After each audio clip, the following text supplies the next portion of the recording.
안녕하세요. 저는 30대 중반에 결혼을 준비하려다가 파혼을 하게 된 여성입니다.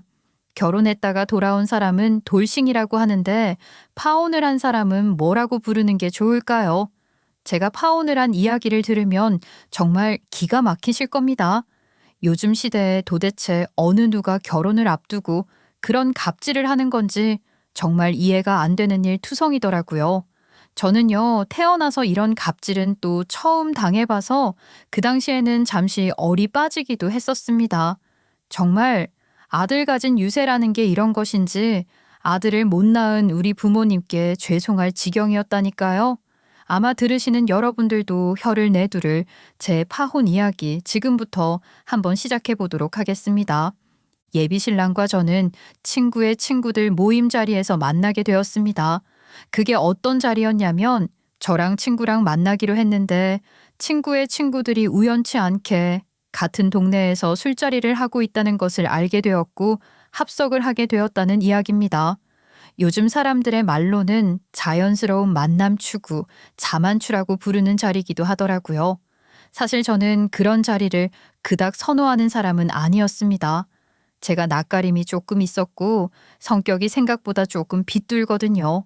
그런 자리에서는 거의 다 처음 보는 사람들만 있을 텐데 그 사람들이 자기 입으로 자기 자랑이라도 하면 저는 속으로 그게 진실일까 하면서 깊게 생각하는 타입이었거든요. 한마디로 조금 피곤한 성격이었다고나 할까요? 아무튼 낯가림이 심했던 저는 보통 그런 자리로 이어지게 되면 중간에 나오곤 했는데 이상하게 친구가 저를 꼭 붙잡고 술이라도 취한 건지 놔주질 않더라고요. 그래서 저는 그 자리에서 알지도 못하는 사람들의 인생 이야기를 들으면서 시간을 뜨고 있었는데 뒤늦게 자리에 들어온 한 남자가 있었어요. 제 친구랑 저랑은 대학 시절에 만나서 친하게 지낸 친구였는데 오늘 자리에 나온 4명의 다른 친구들은 중학교 시절부터 친했던 친구들이라고 하더라고요. 친구들 성격이 다 좋은 건지 모르겠지만 어영부영 이도저도 아닌 저를 잘 챙겨주긴 했어요. 그냥 대화가 오고 가는 사이에 웃기만 하고 맞장구만 쳐주다가 그 자리에 뒤늦게 들어온 한 남자로 인해서 제 관심은 쏙 그 사람에게 쏠리게 되었죠. 반갑다는 듯이 친구들에게 인사를 하고 자리에 앉아서 저를 보고는 누군지 묻는 듯한 얼굴을 하더라고요. 친구가 제 소개를 해주었고 저도 인사를 나눴습니다. 그런데 제 관심이 왜 그쪽에 다 쏠렸는지 그게 궁금하시죠? 키도 크고 어깨도 딱 벌어져서는 정말 남자다운 몸을 하고 있었거든요. 여러분들 그거 아시죠? 요즘 남자들 운동하면서 관리하는 사람들도 물론 많이 있지만 정말 볼품없이 비실비실한 사람들도 많이 있잖아요. 저는요, 남자라면 당연히 운동을 해서 몸을 다부지게 만들어야 한다고 생각합니다. 제가 소위 말하는 돌쇠 취향이거든요. 딱 어깨 떠버리가 벌어져서는 자기 여자 하나쯤은 지킬 수 있는 남자요. 그런 취향의 남자를 찾고 싶었는데 그 이상형에 가장 부합한 사람이 제 눈앞에 제 발로 딱 걸어 들어온 것입니다. 그러니까 당연히 제 눈길이 그쪽으로 쏠리게 되지 않겠어요? 그 남자의 이름은 하지훈이라고 했습니다. 어쩜 그렇게 이름까지도 찰떡으로 예쁠 수가 있는지 제가 그냥 한눈에 반해버렸다고 해도 과언이 아닐 정도로 눈길이 자꾸 가더라고요. 제가 낯을 조금 가리는 성격이라고 했잖아요. 그래서 처음 보는 사람들에게 시선을 잘 주지 않는 편인데 자꾸만 그 남자에게는 시선이 가더라고요. 운동을 정말 좋아하는 건지 구릿빛 피부도 가지고 있고 딱 제가 원하는 돌세상이었어요. 꿈에서 제가 마님으로 한 번만 나왔으면 좋겠다는 생각까지 했다니까요. 첫눈에 반한다는 게 이런 거라면 태어나서 처음으로 경험해보는 일이었습니다. 야, 지은이 왔어? 지은아, 너 공무원 되더니 때깔이 더더욱 고와진 것 같다. 그니까 말이야, 공무원 합격하는 일이 하늘의 별 따기라고 하던데 진짜 근성 하나는 끝내준다니까. 엉덩이 붙이고 어떻게 앉아서 그렇게 공부만 했냐? 내가 또 한다면 아는 성격 아니냐. 조금 더 빨리 달 수 있었는데 엉덩이를 덜 붙인 건지 5년이나 걸렸네. 3년밖에 안 걸린 거지. 공무원 시험만 몇 수를 준비하는 사람이 허다한데 공부 한 번 안 하다가 5년 만에 공무원 됐으니까 얼마나 자랑스러워. 야, 아이 뭘 그렇게 띄워주고 그래. 요즘은 공무원 시험 합격한 거 가지고 그렇게 띄우면 욕먹어. 공무원 시험 보는 사람이 얼마나 많은데 그중에 지훈이 네가 딱 붙었다는 게 대단한 거지. 오늘 고삐 풀릴 때까지 마시는 거다. 분위기가 조금 요상하긴 했어요. 사실 공무원 시험을 5년이나 준비해서 겨우겨우 합격을 했다고 하는데 다들 하나같이 둥둥 띄워주는 분위기더라고요. 근성이 대단하다. 어떻게 공부했냐. 하나같이 엄지를 척척 올리면서 이야기를 하는데 저는 변호사 시험이라도 합격한 줄 알았다니까요. 7급도 아니고 9급 공무원 하나에 이렇게까지 칭찬을 해주다니 진짜 친구들이 아닌 건가? 하는 그런 오해도 들었어요. 워낙 그 지훈이라는 사람의 떠벌이가 좋았으니까 다들 한 대 얻어맞을까 싶어서 아부라도 떠는 건가 싶었죠. 거기다가 그 지훈이라는 남자도 그런 분위기를 즐기는 것처럼 보여서 한순간에 마음이 조금 멀어지긴 했죠. 저는 또 자기 자랑이 심한 사람은 별로였거든요. 저도 5년을 공부하면 9급 공무원은 할 수 있을 것 같았어요. 물론 공무원 시험 준비하신 분들을 폄하하려는 말은 아닙니다. 공무원 시험 붙은 거 정말 축하할 일이죠. 그런데 하루 이틀 한 것도 아니고 5년 만에 겨우겨우 붙었다는데 대단하다는 소리를 들을 만한 일인가 싶긴 하더라고요. 그렇게 한참 술을 마시면서 그런 분위기에 적응을 하고 있었는데 친구가 저한테 말을 해주더라고요. 원래 그 지훈이라는 사람이 운동을 했었던 사람이라고 말입니다. 중학교 시절부터 야구부에서 야구를 했었대요. 꽤 공을 빠르게 직구로 잘 던지는 투수였다고 하더라고요. 태어나서 지금까지 운동 말고는 해본 게 없을 정도로 운동에만 푹 빠져서 미쳐서 살았다고 했습니다. 운동하는 선수들 중에서도 몸이 꽤 큰 편이고 근육 발달이 잘 되는 편이라서 감독님들한테 유망주라고 예쁨도 많이 받았었대요. 그런 지훈 씨는 고등학교 때부터 성적이 조금 떨어졌다고 했습니다. 워낙 고등학교 시절에 어깨 발달이 잘 되는 투수들이 많다고 하더라고요. 중학교 때부터 잘 던지기로 소문이 나 있던 지훈 씨는 공을 너무 많이 던져버릇했고 어깨에 무리가 가기 시작했던 겁니다. 고등학교 때 구속이 떨어지고 성적이 떨어지면서 신인 드래프트에서 선발 지명에 실패를 겪게 되었대요. 그래서 어쩔 수 없이 대학에 진학을 하게 되었는데 거기서 성적을 내서 어떻게든 프로팀에 입단을 하려고 애를 쓰다가 어깨 근육이 찢어지는 사고를 겪게 되었고 부상으로 인해서 공을 더 이상 던질 수 없게 되었다는 겁니다. 타자로 전향해서 그 좋아하는 야구를 계속 했었는데 성적은 나오지 않고 친구들은 전부 프로 선수가 되고 하니까 좌절감이 만만치 않았었나 봐요. 운동하는 사람들이 또 자존심이 어마어마하잖아요. 그걸 견뎌내지 못하고 성적을 내지 못한 지훈 씨는 결국에 야구를 그만두게 되었다고 합니다. 23살의 나이예요. 일찍 마음을 접었으면 다른 거라도 했을 텐데 어깨가 완전히 망가진 상태에서 야구를 그만두게 되고 그 부상의 여파로 군대도 공익으로 빠지게 되었다고 하더라고요. 지훈 씨의 이야기를 듣는 내내 마음이 조금 아프더라고요. 야구는 축구 교실처럼 어린 아이들을 대상으로 하는 수업반이 많지 않았고 이미 그쪽에는 프로 생활을 하다가 은퇴하고 온 선수들이 꽉 잡고 있어서 지훈 씨처럼 프로에 입단도 하지 못한 사람들은 일자리를 구하는 게 어려웠다고 하더라고요. 체육 수업을 할 수 있는 센터에 취직을 했었는데 평생 친구들이랑 땀내 나는 운동을 하다가 어르신들, 어린아이들 데려다가 율동 같은 거 하고 간단한 운동 알려주는 일이 재미가 있었겠어요? 돈은 돈대로 안 벌리지, 일은 재미가 없지, 친구들은 승승장구하지. 결국 지훈 씨는 자존심에 다른 일을 해서 성공해야겠다고 마음을 먹었고 27살에 새로운 도전을 하기 시작한 겁니다. 회사에 취직을 하기로 한 거죠. 정말 운도 좋게 취직이 됐는데 사람이 너무 FM이었던 겁니다. 운동을 했던 버릇 때문에 시키는 일만 하고 다른 사람들의 눈치도 안 보고 앞으로만 직진을 하니 팀원들 사이에서 불평불만이 쏟아지기 시작한 거죠. 결국 회사 생활도 제대로 적응 한번 하지 못하고 그만두게 된 것입니다.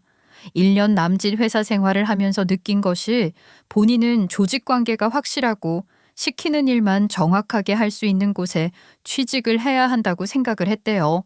그런 직업이 뭐가 있을까 고민을 하다가 선택을 한 것이 바로 공무원 시험 준비였다고 하더라고요. 그렇게 무작정 서점에 가서 공무원 시험을 준비하기 위한 문제집들을 사서 그냥 풀기 시작했대요. 혼자서 어떻게든 머릿속에 쳐 넣어보자는 심산으로 하루에 12시간씩 앉아서 공부만 했다고 하더라고요. 그렇게 1년 차 시험에 떨어지고 학원에 다니면서 공부를 시작했고 준비해야 한다고 말을 하는 자격증들도 틈틈이 취득했다고 하더라고요. 그렇게 5년이라는 시간 동안 한우물만 판 결과 합격증을 당당히 목걸이에 걸 수 있었던 겁니다. 근성 하나는 정말 대단하다 싶었어요. 중학교 시절부터 운동만 했으니까 학교 교과서도 제대로 한번 펴본 적이 없었을 텐데 처음부터 다시 시작한다는 생각으로 무작정 공부를 한다는 게 쉽지 않은 일이잖아요. 정말 포기하고 싶었던 순간도 많았을 텐데 5년이라는 시간을 오롯이 한 곳에만 쏟아부었다는 게 대단한 일이기도 했죠. 친구들이 왜 그렇게 칭찬을 하고 대단하다고 입을 모아서 말을 하는지 알게 되는 순간이었어요. 그런 사정들을 하나하나 알게 되니까 점점 더 호감이 생기기 시작했어요. 딱 한 번 다 같이 모인 술자리에서 봤을 뿐인데 자꾸만 머릿속에서 생각이 나는 게 이상했어요. 제 자신에게 스스로 적응이 되지 않는 느낌이었다고나 할까요? 제가 하도 생각이 나서 일에 집중도 안 되고 시름시름 앓게 되니까 결국에는 제가 먼저 친구에게 하지훈 씨를 소개시켜 달라는 이야기를 하게 되었습니다. 친구는 무척이나 놀라워했지만 저에게 소개를 시켜주겠다고 말을 했어요. 그러면서도 저에게 실망을 너무 하지 말라고 신신당부를 하더라고요. 생각보다 운동만 해서 무식함이 철철 흐른다고 말을 하는 게 아니겠습니까? 본인이 공무원이 된 것을 정말 자랑스럽게 여겨서 아는 척을 엄청 하는데 막상 공무원 시험 때 공부한 거 말고는 아는 게 없어서 답답할 수도 있을 거라고요. 그래도 사람은 진짜 착하고 운동을 오래 해서 우직함도 있고 건강함도 갖추고 있고 힘도 세다고 말을 하더라고요. 친구가 저에게 잘 해보라는 거지, 잘 해보지 말라는 건지 모르겠지만 알겠다고 하고 소개팅을 진행했죠. 안녕하세요. 이번이 두 번째 보는 거죠? 두 번째로 보는 게 소개팅이라니 좀 어색하긴 한데 그날 저한테 그냥 번호를 물어보시지 그랬어요. 아, 제가 낯을 좀 가려서요. 그래도 한 번쯤은 더 보고 싶다는 생각이 들어서 이렇게 소개팅 자리를 마련해 달라고 했어요. 혹시 부담스러우세요? 아, 아니요. 너무 좋죠. 우리 동갑인데 말도 편하게 하는 게 어떨까? 아, 나는 존댓말 쓰라고 하면 꼭 민원인 상대하는 것 같아서 그러네. 저한테 먼저 말을 편안하게 하겠다고 하는데 사람 성격도 좋은 것 같고 넉살도 좋은 느낌이라 저는 시작부터 파란빛이 깜빡깜빡하는 것이 느껴졌습니다. 더 볼 것도 없이 이대로 직진을 하면 된다는 신호나 다름없었죠. 그날 정말 저희는 대화가 너무 잘 통했어요. 저도 시간 가는 줄 모르고 재미있게 이야기를 들었죠. 그때는 지훈 씨가 무식하다는 생각을 해본 적이 없었습니다. 왜냐하면 첫 만남에 제가 무슨 이야기를 해야 할지 몰라서 대부분 지훈 씨의 야구선수 생활 시절 이야기들을 들었거든요. 저도 야구에 대해서는 잘 몰랐는데 지훈 씨가 말을 하면서 저에게 야구룰도 설명을 해주고 선수들과 함께 합숙 훈련을 하면서 생긴 에피소드들을 이야기해줘서 정말 재미있게 들었었어요. 야식이 먹고 싶어서 담을 넘었다가 감독님에게 걸려서 운동장을 내내 뛰어야 한 이야기부터 홈런을 쳤는데 홈런볼이 사라진 이야기부터 정말 많은 일들이 있었더라고요. 이런 분위기로 쭉쭉 이어가면 연애를 하는 것도 어렵진 않겠다 싶었어요. 그러고 보니까 하나 씨가 무슨 일을 하는지는 못 들어본 것 같은데 무슨 일을 하고 있어? 아, 나는 2년 전까지 회사 쭉 다니다가 지금은 플로리스트로 일을 하고 있어. 우와, 플로리스트? 그러면 그 악기 연주하는 거지? 대단하다. 예체능 쪽으로 쭉 공부를 했으니까 우리 통하는 게 많겠는데? 예체능끼리는 서로 알아주는 그런 게 있잖아. 아, 아니야. 플로리스트는 악기 연주하는 사람이 아니라 꽃꽂이 하는 사람이야. 나는 작게 꽃집 운영하고 있어. 주력은 꽃다발 만드는 거고. 그 플로리스트라고 그래서 나는 그 기다란 피리 같은 거 있잖아. 그런 거 연주하는 줄 알았어. 저는 거기서 살짝 멈칫했어요. 사실 꽃꽂이라는 말이 더 익숙할 수야 있긴 하겠지만 요즘은 플로리스트라는 말을 많이 쓰니까 당연히 알고 있을 거라고 생각했거든요. 게다가 주민센터에서 일을 하니까 다양한 직업을 가진 사람들을 많이 볼 텐데 그런 거 하나 몰라서야 되겠나 싶은 생각도 있었고요. 그렇게 몇 번 만나서 같이 밥도 먹고 술도 먹고 했지만 저희 사이에 큰 진전은 없었어요. 친구라고 하기엔 미묘한 공기가 흐르고 연인이라고 하기엔 부족한 부분이 있는 사이였죠. 둘 다 서로 나서서 고백을 할 생각도 없었던 것 같고요. 그러다가 제가 지훈 씨에게 도움을 받는 일이 생기게 되었습니다. 저는 작게 꽃집을 운영하고 있었기 때문에 사실 손님들이 엄청 많은 편은 아니었어요. 기념일이라든지 아니면 졸업식, 입학식 시즌에 불티나게 팔리고 평소에는 소소하게 화환이나 화분 같은 게 팔리는 정도였죠. 뭔가 돈을 더 벌 수 있는 새로운 전환점이 필요하다고 생각해서 일일 꽃꽂이 클래스를 열기로 했어요. 그런데 이게 준비하는 시간에 비해서 돈은 별로 안 되더라고요. 클래스 신청을 하는 사람이 많아야 하는데 홍보가 부족한 건지 강의에 대해서 문의가 오는 사람들이 별로 없었어요. 한 클래스에 적어도 10명 가까이는 모여야 하는데 신청하는 사람들은 2명에서 3명 정도였고 가격이 점점 올라가게 되니까 그나마도 안 들으시려고 하더라고요. 다른 동네에서 꽃집을 운영하는 사람들의 이야기를 들어보니까 강의를 여는 게 수익은 제일 크게 난다고 하던데 고민에 빠지게 되었죠. 홍보를 자연스럽게 할 수 있는 방법이 뭐가 있을까 고민을 하다가 우연치 않게 주민센터에서 공고를 하는 것을 보았어요. 그건 바로 문화 강습이었습니다. 주민센터에서 3개월 단위로 문화센터처럼 강의 운영을 하는데 거기에 클래스 신청을 할 수 있더라고요. 제가 신청을 해서 만약 당첨이 되면 3개월 동안 꽃꽂이 강의를 진행할 수 있는 시스템이었어요. 만약 수강자가 늘어나고 다음에 또 수업이 이루어졌으면 좋겠다는 긍정적인 평가가 따라오면 계속해서 강의를 할 수 있더라고요.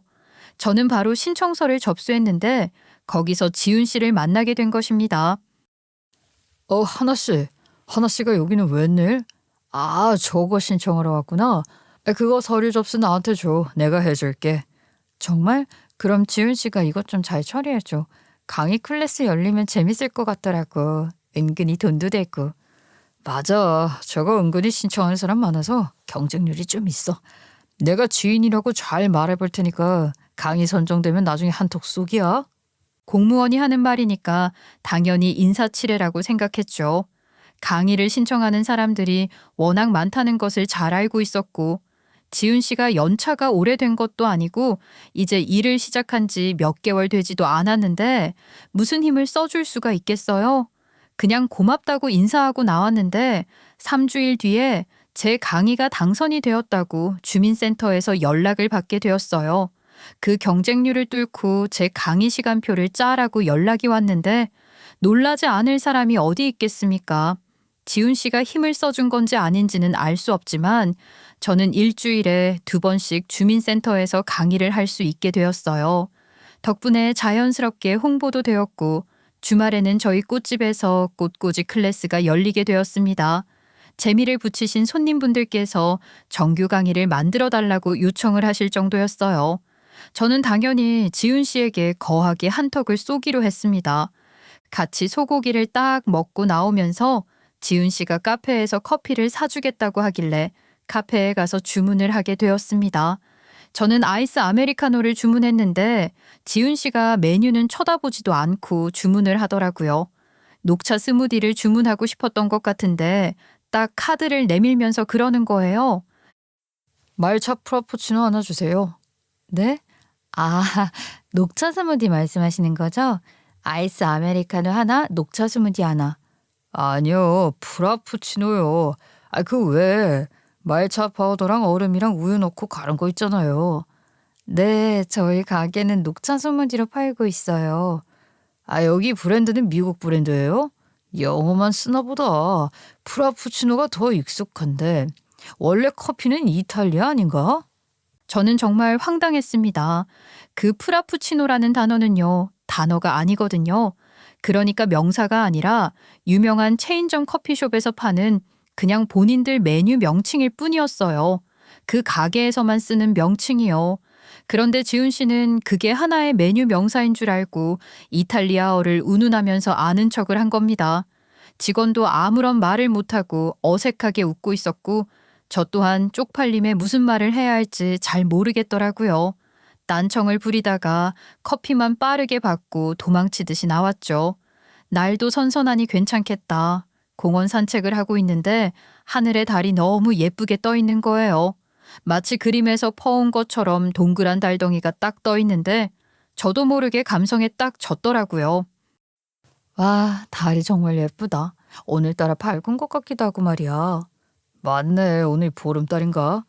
나는 참 아쉬운 게 달은 왜 밤에만 떠 있는 건지 모르겠어. 낮에도 떠 있으면 예쁠 것 같지 않아? 아니, 달은 낮게도 떠 있긴 해. 가끔 하늘 보면 달 떠 있는 거 보일 텐데. 햇빛이 너무 강해서 잘 안 보이는 거지. 달도 있긴 했어. 에이, 무슨 말도 안 되는 소리야. 낮에도 달이 떠 있으면 내가 왜 못 봤겠어? 선글라스를 끼고 봐도 안 보이던데. 낮에 달 떠 있는 거 본 사람들 인증 좀 해보라고 해. 저는 정말 이럴 때마다 무슨 말을 해야 할지 모르겠더라고요. 그 정도는 사실 상식 범주에 들어가는 내용 아닌가요?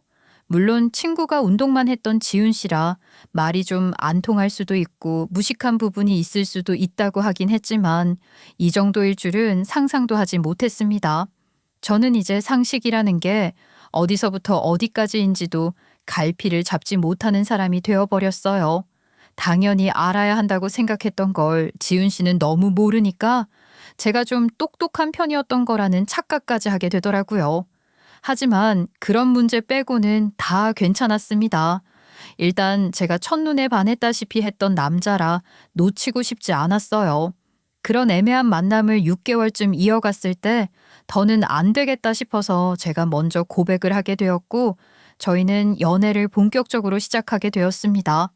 저는 연애가 당연히 행복하기만 할 거라고 생각했어요. 그런데 또 이 하지훈 씨의 고집이라는 게 대단하더라고요. 처음에는 괜한 논쟁을 벌이고 싶지 않아서 또 남자의 자존심을 상하게 하고 싶지 않아서 한 번, 두 번 그냥 말없이 져주기 시작했어요. 그랬더니 이 남자 제가 약간 상하 관계에 복종할 줄 아는 사람이라고 생각하는 것 같더라고요. 저는 그냥 논쟁을 벌여봐야 쓸데없는 고집만 부릴 게 뻔하고 말이 안 통할 게 뻔해서 그냥 무시하고 넘어간 것인데 운동만 해온 이 남자는 제가 본인에게 늘 지는 사람이라고 인식을 한 거죠. 져주는 거랑 지는 거랑은 다르지 않겠어요? 그러니까 서로를 대하는 방법에서 차이가 나기 시작한 겁니다. 여러 가지 일들이 있었는데 그중에 제일 황당했던 일이 있었어요. 하루는 지훈 씨가 저한테 한정식 집에 가서 밥을 먹자고 하더라고요. 사실 지훈 씨가 운동을 했었고 또 지금도 헬스를 게을리하지 않는 사람이었기 때문에 신진대사량이 상당히 높았어요. 몸에 근육이 덕지덕지 붙어 있었으니까요. 그래서 먹는 양도 만만치 않았는데 저희는 고기를 먹으러 갈 때도 무한 리필이 아니면 밥값이 어마어마하게 나올 정도였어요. 그래서 지훈 씨랑 만나면서 소고기를 먹을 생각은 잘 하지 않았어요. 제가 강의를 맡게 된 후에 소고기를 샀을 때도 사실 더 먹을 수 있었는데 제가 부담될 것 같아서 못 먹었다고 나중에서야 말을 하더라고요. 저는 사실 1인분이면 충분한 사람이었지만 늘 지훈 씨 때문에 맛은 좀 포기하고 양을 더 쫓아다니는 사람이 되었죠. 그런 지훈 씨가 저에게 한정식 집을 가자고 하니까 두근거리더라고요. 간만에 밥다운 밥을 제대로 먹어보겠다 싶어서 룰루랄라 자리에 딱 나갔는데 웬일로 룸으로 된 한정식 집을 잡았다 싶었습니다. 문을 열고 들어가니까 거기에 예비 시어머니께서 떡하니 앉아 계신 게 아니겠어요. 어머, 우리 지은이랑 만난다는 아가씨 맞죠? 내가 너무 궁금해서 이렇게 자리 좀 만들어 달라고 그랬어. 얼른 자리에 앉아요. 안녕하세요. 김하나라고 합니다.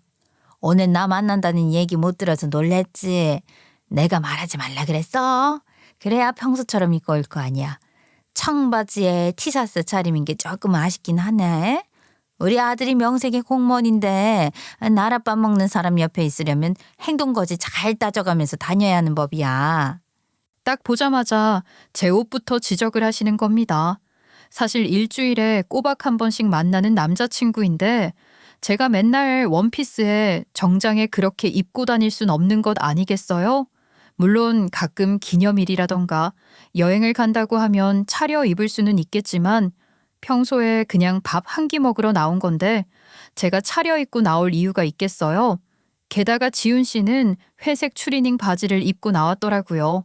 그런데 저한테만 옷을 입은 것 가지고 꼬투리를 잡는데 기분이 이상한 거 있죠? 이게 바로 결혼 전에 며느리 길을 잡으려고 하는 시어머니의 태도인가 싶었습니다.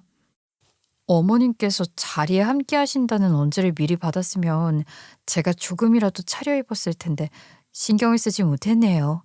아니야. 내가 평소에 어떻게 하고 다니는지 궁금해서 일부러 말하지 말라고 했던 거라서.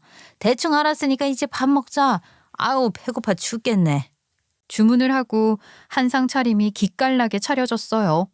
어른이 먼저 식사를 하기 전에 수저를 들면 혼이 날 것 같아서 예비 시어머니께서 한입 하실 때까지 기다렸다가 밥을 한술 떴더니 저를 흐뭇하게 바라보시는 게 아니겠어요. 어색한 웃음이 절로 지어지더라고요. 예절 교육은 그나마 잘 받은 것 같고. 근데 한 가지 아쉬운 게 있네. 우리 아들이 아직 한술 뜨지 않았잖아. 아이고, 서열이라는 게 있고 순서라는 게 있는 법인데 며느리는 집안의 어르신들과 남편까지 머저리 밥을 먹은 다음에 수저를 들어야 하는 법이야. 요즘도 그런 걸 일일이 따지나요? 요즘은 남녀 평등 시대라 그렇게까지 일일이 따지진 않을 것 같은데요. 남녀 평등 중요하지. 근데 남자고 여자고 각자 해야 할 일이라는 게 있는 법 아니겠어? 그런 거부터 갈라치는데 어떻게 남녀 평등이라는 게 생길 수 있겠어? 예비 시어머니께서도 고집이 단단하게 있으신 편 같았습니다. 지훈 씨가 어디서 그렇게 고집을 배워왔나 했더니만 집안 내력인 것 같았어요.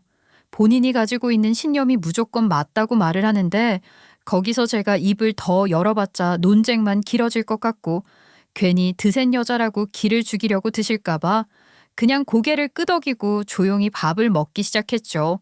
그런데 저한테는 공무원인 본인 아들 옆에 서려면 빡빡하게 살아야 한다고 기준점을 확실히 그어두신 분이 식사 예절은 말도 못하게 별로시더라고요. 입을 먹을 때 쩝쩝거리는 것은 기본이고 본인이 좋아하는 음식은 죄다 본인 앞에 나물 반찬이나 김치 같은 것은 전부 제 앞에 밀어 넣으시더라고요. 편식하면 안 된다고 고기만 먹지 말고 나물도 골고루 먹으라고 신경 써주는 거라고 포장을 하시는데 갈비찜 저 2개 먹었거든요. 예비 시어머니와 지훈 씨 앞에 수두룩하게 쌓인 갈비뼈를 보면서 치사하다 싶은 생각이 들었죠. 내가 하고 싶은 말은 딱 하나야. 우리 아들이 여태 고생해서 공부했다는 거 알고 있지? 운동만 했던 놈이 이렇게 떡하니 공무원 돼서 내가 얼마나 자랑스러운지 모르겠어. 그래서 우리 아들이 더는 고생하지 않게 옆에서 좀 내조를 해줄 수 있는 여자가 나타났으면 했던 게 내 소원이었거든. 근데 만나는 여자가 있고 참하니 좋다는 게 아니겠어? 지금이다 싶은 거지. 하루라도 빨리 날을 잡아서 우리 아들 옆에서 고생하지 않도록 내조를 잘 해줬으면 좋겠어. 괜찮지? 저희가 근데 만난 지 얼마 되지는 않아서요. 아직 나이도 30대 중반이고요. 앞으로 서로에 대해 더 알아간 다음에 결혼 준비하는 게 좋을 것 같아서요. 어머나, 그게 뭔 소리야. 지금 우리 아들한테 뭐 더 길고 짧고 대볼 게 있다는 소리야? 우리 아들 근성 하나는 기가 막히는 놈이야. 하루 종일 운동장 뛰어다니던 놈이 갑자기 의자에 떡하니 앉아서 공부를 하는데 내가 얼마나 매미 아팠는지 몰라. 부상만 아니었어도 프로리그가 뭐야? 저기 메이저리그도 갔을 놈인데. 네, 지훈 씨가 얼마나 노력파인지는 저도 잘 알죠. 근데 결혼은 좀 다른 문제 아닐까 싶어요. 다 똑같지 뭐. 나는 우리 지훈이가 빨리 결혼해서 마누라 내조받으면서 살았으면 좋겠다. 꽃꽂이 한다고 들었는데 그게 또 웬만한 인내심으로 하기는 힘든 일 아니겠어? 그 정도 성격이라면 우리 지훈이 당연히 내조 잘해줄 수 있을 거라 생각해. 그리고 누구보다 남자답고 듬직한 우리 지훈이 사돈어른도 마음에 들어 하실 거야. 마치 분위기는 이미 벌써 상견례라도 한 것 같더라고요. 그냥 밥 한 번 먹겠다고 나왔다가 갑자기 예비 시어머니를 마주하게 된 것도 황당한데 제 의견을 전부 묵살해버리고 하루빨리 결혼을 하라고 강요를 하시는 게 그랬어요. 저도 고집을 부리라면 얼마든지 부릴 수 있는 상태였지만 그렇게 해서 저한테 남는 게 없을 것 같더라고요. 거기다가 은근히 제 직업을 무시하는 말도 하시더라고요. 제가 주민센터 문화 강의를 연 이후에 제 꽃집에서도 꽃꽂이 클래스를 열기 시작했고 이제는 수강생도 늘어서 자리를 잡은 단계였는데 제가 돈을 잘 못 버는 거 아니냐고 공무원인 지훈 씨의 등골을 뽑아먹는 건 아니냐는 소리를 서슴없이 내뱉으시는 겁니다. 저는 기분이 무척이나 나빴어요. 어머님, 제가 개인 꽃집도 하고 있고 강사로 일을 하고 있어서 버는 돈은 꽤 괜찮아요. 지훈 씨야말로 호봉제라서 박봉이지만 저는 일을 한 만큼 돈을 벌 수 있으니까요. 지금 우리 지훈이 월급 적다고 무시하는 거야? 아이, 무시는 아니고요. 사실을 제대로 알려드리는 거죠. 공무원 월급이랑 자영업자 월급이 같으면 안 되잖아요. 그래도 우리 지훈이는 나중에 연금도 나오고 노후 보장이 다 된 거 아니겠니? 아, 너는 가게 망하면 그만인데. 그리고 내가 어디서 들었는데 예전에는 음지에서 일을 하던 여자들이 신분 세탁하느라 제일 많이 선택했던 직업이 이 꽃집 운영이라고 하더라. 요즘은 필라테스인지 뭔지 그거 한다고 하고. 어머님, 그 말 뜻이 뭐예요? 그리고 그건 너무 편견이죠.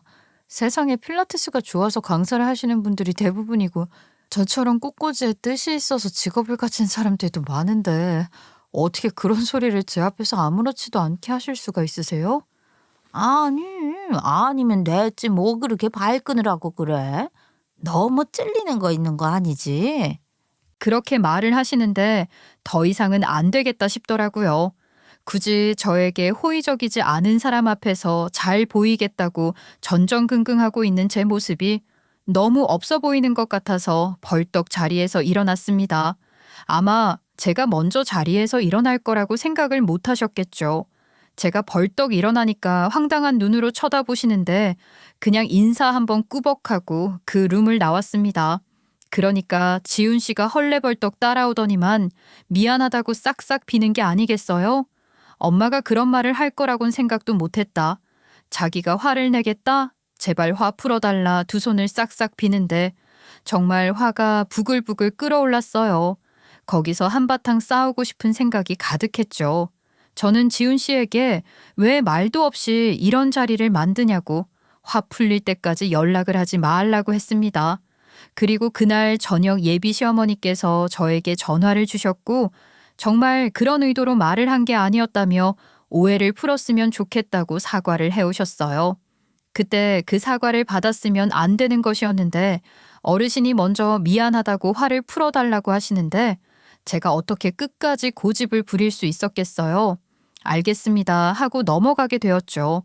저희가 연애를 한 지 고작 10개월이 지났을 때 저에게 아주 큰 일이 생겨나게 되었습니다. 그건 바로 저희 아버지께서 투병을 시작하게 되셨다는 것이었어요. 대한민국 국민들이 정말 많이 걸린다는 위암이셨어요. 다행히 암덩어리가 크지 않아서 수술로 처리가 가능했고 수술 이후에 전이 예방 차원에서 항암 치료를 몇 회 받으면 되는 수준이라고는 하셨지만 이 암이라는 게 얼마나 무서운 병이겠어요? 병원에서 괜찮다 해도 환자의 마음은 괜찮지가 않았죠. 아버지께서는 갑자기 부쩍 수척해지셨어요. 저희 가족도 당연히 침울해졌죠. 늘 항상 가장의 역할을 다 해주시고 누구보다 든든한 모습으로 건재함을 자랑하셨던 아버지께서 한순간에 무너진 것 같은 느낌이 들었으니까요. 아버지께서는 그때부터 슬쩍슬쩍 저에게 결혼 생각이 없냐고 물어보셨어요. 내가 갑자기 암이라는 소리를 들으니까 말이야 확 무너지더라. 우리 마누라는 어떻게 하나, 우리 딸들은 어떻게 하나, 그런 생각이 들면서 든든한 사위 하나 있었으면 좋겠다는 생각이 들더라고. 내가 갑자기 하루아침에 사라져도 우리 가족을 지탱해 줄 수 있는 사위 말이야. 아유, 왜 그렇게 약한 소리를 하고 그래? 병원에서도 초기에 빠르게 발견했다고 수술만 하면 괜찮을 거라고 했잖아. 내가 수술을 받는다고 이전처럼 건강해지겠어? 또 어떤 식으로 내 몸이 망가질지 모르는 건데. 아이, 우리 딸 빨리 시집 보내야지. 자꾸 남자친구가 있으면 한번 보자 보자 하시는데 제 여동생이 지한테 불똥이라도 튈까봐 제 남자친구의 존재를 부모님께 알려버린 겁니다. 언니가 요즘 만나는 사람이 있다. 공무원이라더라 하면서 말이죠. 그 덕에 저희 부모님 얼굴 한번 보자고 성화를 부리셨고 저는 어쩔 수 없이 지훈 씨를 부모님께 소개시켜 드려야 했습니다. 사실 결혼까지는 잘 모르겠다는 생각이 들어서 부모님께 보여드리는 게 맞나 싶었는데 아버지께서 자꾸 약한 소리를 하시니까 저도 마음이 많이 무너져 내렸어요. 연애를 하다가 헤어지는 일이 있어서는 안 될 일도 아니고 하니까 일단 소개를 시켜드리고 나중에 영 아니다 싶으면 그때 헤어져도 된다고 생각했습니다. 그런데 저희 아버지께서 위암이라는 소식을 들은 지훈 씨가 몸에 좋다는 귀하다는 것들을 바리바리 싸들고 온 게 아니겠어요? 영 식욕이 안 돈다면서 식사도 잘 하지 않으시던 아버지를 위해서 예비 시어머니께서 직접 끓이셨다는 능이백숙을 싸왔는데 오골개로 만든 건지 닭이 시커멍에 진짜 보양식 같다는 느낌이 절로 들더라고요. 뭐든지 잘 드셔야 한다면서 그때부터 집으로 온갖 산의 진미를 다 보내는 거 있죠. 산낙지가 기력에 좋다면서 수산물 시장에서 제일 싱싱한 걸로 골라왔다고 아침부터 퀵서비스를 보내질 않나. 영양제는 물론이고 집에서 간단하게 운동을 하셔야 한다고 실내 자전거까지 선물로 보냈더라고요. 운동하시는 법을 모르시면 자기가 알려주겠다고 하면서 말이죠. 저희 부모님이 한 방에 남자친구에게 뿅 가버린 건 두말하면 입이 아픈 일이었습니다. 저에게 이런 남자 어디에도 없다고 하루빨리 결혼을 해야 한다고 성화를 부리시는데 저도 지훈 씨가 조금은 달라 보였어요. 저희 아버지께서 위암 수술을 마친 뒤에는 언제 어떻게 될지 모르는 위험을 느끼셨다고 몸이 아파도 너무 아프시다면서 우리 딸 시집가는 모습 보는 게 소원이라고 제 손도 아니고 지훈 씨 손을 꼭 붙잡고 말을 하는데 기가 막히더라니까요. 근데 이때다 싶었던 건지 지훈 씨도 그렇고 예비 시어머니도 그렇고 저희 집까지 손수 선물을 들고 찾아오셔서는 아이들 하루빨리 결혼시키자고 말을 꺼내셨다는 겁니다. 물론 지훈 씨가 저희 집 앞에 몇 번 데려다 준 적이 있어서 위치는 알고 있었다고 하지만 예비 시어머니까지 찾아오실 줄은 몰랐어요. 근데 하나야, 집이 참 좋다. 나도 아파트에서 그만 살고 이렇게 마당 있는 2층 집에서 살아봤으면 싶다. 이런 집은 엄청나게 비쌀 텐데. 저희 부모님께서 정말 오랜 시간 고민하시고 정하신 집이었어요. 내부도 직접 다 손보신 거고요. 그래, 긴 말해서 뭐 하겠니? 사돈어른 얼른 쾌차하셔서 결혼 준비에 박차를 가할 수 있었으면 좋겠구나. 양옆에서 아주 결혼을 하라고 성화를 부리시는데 저는 마음 한구석에 남은 찝찝함이 있었어요. 아무래도 첫 만남에서부터 좋은 이미지를 심어주지 못했던 시어머니의 일도 그랬고 지훈 씨의 무식함이라든지 또 은근히 들려오는 소문들도 무시할 게 못 되더라고요. 야구부 시절에 좀 날라리 같은 기질을 보였다는 이야기도 들려왔고요. 저는 정말 이 결혼이 맞는 건지에 대한 의문이 있었지만 저희 부모님은 과거는 과거일 뿐이라고 앞으로의 행실과 지금의 모습이 가장 중요한 것이라고 말을 하셨어요. 지훈 씨도 저에게 계속해서 결혼하고 나면 정말 가족을 위해 충실한 모습을 보여주겠다고 약속을 했고 저는 그렇게 양가상견례를 등 떠밀리듯이 준비하게 되었습니다. 사부인은 참 좋으시겠어요. 저렇게 든든한 아들을 낳으셔서. 저희는 또 딸만 둘이라 정말 든든한 사위를 얻고 싶었는데 이렇게 우리 사위를 맞이하게 되어 기쁩니다. 제가 할 말인걸요. 우리 지훈이가 운동을 했었다는 건 아시죠? 야구 선수 준비하다가 부상으로 좌절하는 줄 알았는데 떡하니 공무원이 될 줄이야. 사돈들, 저희 지훈이 잘 좀 부탁드립니다. 귀한 아들 장가 보내려니 마음이 헛헛하네요. 저희 남편에게 얼마나 잘하던지요. 우리 사위 아니었으면 수술 후에 잘 버텨내지도 못했을 겁니다. 하나 결혼시키겠다는 마음 하나로 지금까지 버틴 사람이에요. 우리 애가 저를 닮아서 속이 참 깊어요. 근데 사돈, 식사는 괜찮으신지요? 여기 기본 찬으로 죽이 좀 나오던데. 이제는 적당하게 간이 덜 된 음식이라면 일반식도 가능합니다. 나물 반찬이 슴슴하니 좋네요.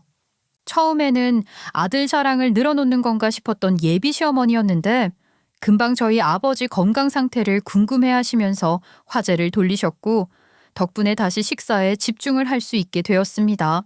한창 밥을 먹으면서 결혼식은 어떻게 진행하는 게 좋겠냐, 날짜는 언제쯤이 좋겠냐 그런 이야기를 하고 있었어요. 그런데 예비 시어머니께서 딱 본론을 꺼내시더라고요. 애들이 아마 새롭게 시작을 하는데 부담이 많이 될 겁니다. 듣자 하니 화훼농장 하신다고 하셨던 것 같은데. 어머, 맞아요. 저희가 예전부터 화훼농장을 운영했었어요. 그래서 저희 아이가 잘 다니던 회사 그만두고 갑자기 꽃집을 차린다고 했을 때 많이 놀랐죠. 나무값이 한두 푼이 아니더라고요. 그래서 말인데 애들 출발하는데 적당한 도움을 줘야 하지 않겠나 싶더라고요. 집은 해주실 수 있죠? 네? 어머님, 갑자기 그게 무슨 말씀이세요? 집을 해달라니요? 아니, 너희 그러면 대출 받아서 시작하려고? 대출이자가 얼마나 비싼데 그거를 받냐? 아이, 우리 아들이 무려도 공무원이다. 정년 보장되어 있고 노후연금도 빵빵하게 나오는 공무원. 그래서요. 그래서요는 무슨 그래서요야. 당연히 농장도 크게 하고 계시고 지금 살고 있는 집도 마당 딸린 2층짜리 집이면서 너희 출발할 때 집 한 채 해주실 수 있지. 물론 저희도 어느 정도 엄두에 두고 있긴 했습니다. 저희가 재개발 지역에 다목적으로 사둔 17평짜리 연립 아파트가 있어요. 거기서 시작하면 좋을 것 같아요. 그거 엄마 아빠 노후 생각해서 사두신 집 아니에요? 어차피 지금 당장 들어가서 살 것도 아닌데 뭐 그 정도면 괜찮죠? 그렇게 말을 하시면서 식사를 마저 하자고 이야기를 하시는데 갑자기 지훈 씨가 수저를 탁 내려놓는 게 아니겠습니까? 저는 이게 무슨 일인가 싶어서 지훈 씨를 올려다봤어요. 지훈 씨는 뭔가 마음에 안 든다는 표정을 하면서 예비 시어머니와 눈빛을 교환하더라고요. 뭔가 터져도 단단한 게 터지겠구나 싶은 마음이 들었습니다. 저는요, 지금 출근하고 있는 주민센터가 저희 집 근처라서 이왕이면 이 동네에 집이 있었으면 좋겠습니다. 재개발 지역구라고 하시면 여기서 지하철로 40분 거리 아닌가요? 아침에 지옥철 타고 어떻게 다니겠어요. 집을 해주신다는데 아니 감사합니다 하고 받아야지. 정말로 대출이라도 받아서 들어가게? 아니지, 해주셔야지. 대출을 왜 받아. 17평은 작아도 너무 작지. 명색이 내가 공무원인데 그게 급에 맞는다고 생각해? 적어도 30평대 아파트는 해주셔야 하지 않겠어? 이 사람 자영업자입니다. 언제 또 역병이 터져서 망하게 될지 모른다고요. 아, 맞지. 자영업자는 또 자칫하다가는 빚이 생길 수도 있는 거 아니겠어? 솔직히 이 동네 집값이 비싸다는 거 인정합니다. 그러면 뭐 차로 2, 30분 거리에 있는 30평형대 아파트로 알아봐 주셔도 됩니다. 근데 지옥철은 또 저희 아들이 잘 못하거든요. 운동을 했어서 몸이 거대하지 않겠습니까? 지하철 타는 것도 미인패예요. 거리가 좀 있는 곳에 집을 얻어주시려면 벤츠도 한 대 해주시면 좋겠습니다. 뭐라고요? 벤츠요? 네, 우리 아들이 공무원인데 그 정도 차는 또 타고 다녀야 하지 않겠습니까? 저희 부모님께서는 얼이 빠진 것 같은 얼굴을 하셨습니다. 당연히 저도 입을 떡 벌렸죠. 그런 말을 듣는데 어떤 대답을 해야 할지 모르겠더라니까요. 정말 기가 막혀서 할 말이 없었습니다. 그런데 이 멍청한 모자는 저희가 아무 말도 하지 않는 것을 당연히 긍정의 표시인 줄 알더라고요. 자기들끼리 신이 나서 사실 이미 알아봤는데 어느 아파트가 신축이라 좋다더라. 거기 30평형 아파트 값이 몇 억이더라. 벤츠는 E클래스 모델이었으면 좋겠다. 풀옵션으로 부탁한다 그런 말을 하는 게 아니겠습니까? 그러더니 저희가 무슨 말을 하기 전에 시계를 확인하시더니만 일어나야겠다고 하시는 겁니다. 이건 또 무슨 경우인가 싶었죠. 아니, 상견례 중에 어딜 가세요? 아직 말이 다 끝나지도 않았는데요. 우리가 오늘 차 보러 가기로 했거든. 차를 미리 예약하지 않으면 말이야. 신혼집 들어가기 전에 받을 수가 없겠더라고. 그러면 사돈 어르신들 식사 만나게 하고 나오세요. 이 식사값은 저희가 내도록 하겠습니다. 아니, 먹고 기운 차리셔요, 사돈 어른. 정말 바람처럼 슝하니 사라져버린 지훈 씨와 예비 시어머니를 보면서 벙쪄있던 저희 가족은 하나같이 입을 모아 미친 거 아니냐고 말을 했습니다. 제가 벌떡 일어나서 이런 결혼 죽어도 못한다고 말을 했고 저희 부모님은 말없이 저를 보며 고개를 끄덕이셨습니다. 이건 경우가 없어도 너무 없는 거죠. 공무원이 무슨 대단한 것도 아니고 그것도 9급의 박봉이면서 감히 아파트와 벤츠를 해오라고 하는 게 말이나 되는 소립니까? 기가 하도 막히니까 웃음만 나더라고요. 세상에 이런 일은 두 번 다시는 없어야 한다는 생각이 들면서 이렇게 벙찌게 당했는데 가만히 파혼만 하고 넘어가는 것은 도리에 안 맞겠다는 생각이 들었습니다. 저희 부모님께서는 지훈 씨의 이중적인 모습만 보고 우리 사위 했는데 그 실망감을 제대로 갚아줘야 하지 않겠습니까? 저는 그날 밤 제가 그동안 모아왔던 증거들을 전부 고용노동부에 있는 공무원 민원신고 게시판에 확 신고를 해버렸습니다. 그동안 별짓을 다 했더라고요. 제가 지훈 씨가 일을 하고 있는 주민센터에서 강의를 하지 않았겠습니까? 저한테는 사실 자기가 꽂아준 것처럼 이야기를 했었거든요. 상사에게 이야기를 했더니 따로 신청서를 빼놓는 것 같더라. 잘 되면 전부 자기 덕인 줄 알아라 하면서 생색을 냈었죠. 그래서 비싼 소고기도 대접을 했던 거고요. 그런데 그게 아니라 제 실력으로 당당하게 강의를 따낸 것이었어요. 그저 저한테 제 자존심을 갉아먹으려고 그런 생색을 냈었던 겁니다. 본인이 한 일은 아무것도 없는데 말이죠. 거기다 업무 시간에 개인적인 용무를 처리하고 있다는 것을 알게 되었죠. 아무래도 사람이 거대한 몸집을 가지고 있다 보니까 비슷한 또래의 직원들이 지훈 씨에게 싫은 소리를 못했던 것 같더라고요. 개벌은 남 못 준다고 학창시절에 약간 날라리 같은 기질이 있었다고 했잖아요. 이게 소문이 줄어들어서 그런 거였지 실상은 훨씬 크더라고요. 운동을 해서 몸도 다부지고 하니까 약한 친구들 혹은 본인이 마음에 안 드는 동급생들을 엄청나게 괴롭히고 다녔었다는 사실을 알게 되었죠. 동창들 모임에 지훈 씨가 나타나자마자 다들 하나같이 칭찬만 했던 이유가 쫄아서였던 것입니다. 중학교 때는 그닥 심하진 않았었는데 고등학교 들어서면서 성적이 부진해지고 나서 엄청나게 친구들을 괴롭히고 다녔었다고 하더라고요. 한동안 동급생 괴롭힘 사건을 다룬 드라마가 히트를 쳤었잖아요. 거의 그런 수준으로 괴롭힘을 행했다고 하더라고요. 제 친구는 고등학교 때는 지훈 씨랑 그닥 교류가 없었어서 그렇게 디테일한 부분은 몰랐었대요. 나중에 다른 동창이 제 친구한테 제가 지훈 씨랑 연애를 한다는 것을 알고 걔는 남자친구의 과거를 알고도 만난대 하면서 말을 전해주어서 알게 되었다고 하는 겁니다. 당연히 친구는 놀라서 저한테 뭐 당한 거 없냐고 괴롭힘 당하고 혹시 만나주지 않으면 평생 쫓아가서 괴롭히겠다는 협박 같은 거 듣고 만나는 거냐고 물어봐서 알았어요. 지훈 씨에게 그런 말도 안 되는 과거가 있다는 사실을 말이죠. 그래서 저는 결혼은 생각도 하지 않았었는데 저희 부모님께서는 사람은 당연히 변하기 마련이고 사회에 나오다 보면 교화가 되는 거라고 하시면서 지금까지도 그렇게 철없는 행동을 하면서 살진 않을 거라고 믿어주자고 하셨어요. 게다가 저희 아버지께서 투병을 하시는 와중에 지극정성으로 선물도 보내고 병원도 같이 가주고 했었기에 변했을 거라고 믿은 거죠. 하지만 그게 아니었던 겁니다. 주민센터에서 일을 하는 공익들부터 시작해서 본인보다 힘이 약하고 기가 약한 사람들에게 어마어마한 짓을 했더라고요. 괜히 주먹으로 툭툭 치면서 괴롭힌다던가 본인의 업무를 떠넘긴다던가 하면서 말이죠.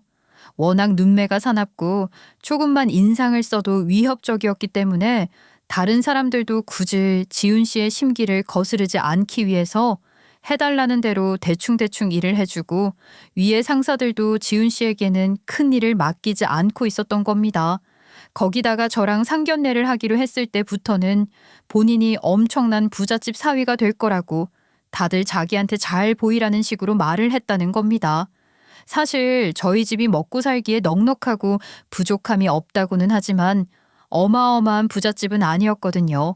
그런데 일부러 그런 과시를 한 거죠. 자기 능력이 이 정도 되고 앞으로 승승장구할 예정이니까 미리미리 잘 하라고요. 주민센터에서 일하는 직원들에게 예식장 가격 좀 비교해서 뽑아와라. 처갓댁에 말을 해서 벤츠를 살 건데 좋은 모델 좀 알아봐라. 심지어 신혼집 견적까지 내오라고 시켰다는 겁니다. 다들 각자 해야 할 일이 있는데 자기 일거리부터 처리해주지 않으면 큰일 치르게 될 거라고 협박까지 했다네요. 이런 내용을 전부 어디서 들었냐고요? 주민센터에서 들었죠. 제가 지훈 씨랑 연애를 한다는 것을 주민센터 직원들이 다 알고 있었고 지훈 씨가 연차를 낸 사이에 주민센터에서 일을 하고 있는 여자 주임이 저에게 와서 말을 해주더라니까요. 몸이 성한 곳은 있냐는 식으로 걱정을 하면서 말이죠. 저는 처음에 그게 무슨 말인지를 몰라서 어리둥절했었는데 이야기를 전부 듣고 소름이 쫙 돋았죠. 왜 신고 안 했냐고 물어봤어요. 근데 이게 공무원들끼리 신고를 하면 소문이 쫙 난다고 하더라고요. 그렇다고 특별한 조치가 있는 것도 아니고 민원인이 신고를 하는 게 제일 좋은 방법이라고 하는 겁니다. 그래야 다른 곳으로 발령이 나기 쉽대요. 저는 자료를 모았습니다. 주민센터 직원들이 그동안 대신 해준 업무 활동부터 시작해서 업무용 컴퓨터로 다른 짓을 한 기록까지 전부 뽑았거든요. 공익근무 요원을 괴롭힌 일부터 시작해서 직권 남용을 한 일까지 정말 하나하나 셀 수 없이 많더라고요. 그런 증거를 다들 모으고 있었다는 것도 기가 막혔어요. 얼마나 복수를 하고 싶고 괴로웠으면 이런 증거를 다들 몰래 모으고 있었을까 싶었죠. 그날 저녁 저는 집에 돌아오자마자 신고를 했고 다음 날 고용노동부에서 전화를 받게 되었습니다. 공무원으로서 하지 말아야 할 짓을 전부 했는데 어떻게 진위 여부를 가리지 않을 수 있겠습니까?